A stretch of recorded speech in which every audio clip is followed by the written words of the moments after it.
আজকে আমি আমার বাড়ির গাছের পেয়ারা করব পেয়ারা মাখা। চলো শুরু করা যাক। তো গাইস পেয়ারা মাখা করার জন্য প্রথমে আমি পেয়ারাগুলোকে ছিলে নেব।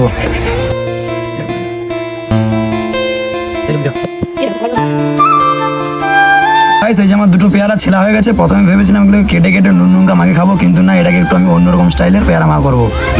পেয়ারা মাখা করার জন্য আমি এর মধ্যিখানের এই যে অংশটাকে আমি হালকা করে এভাবে কেটে নেবো।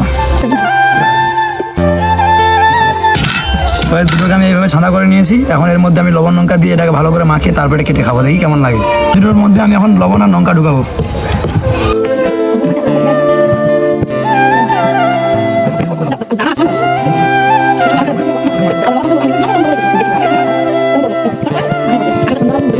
গাইস ফাইনালি এই যে আমার দেওয়া হয়ে গেছে, অনেক কাটবো, দেখি কেমন লাগে।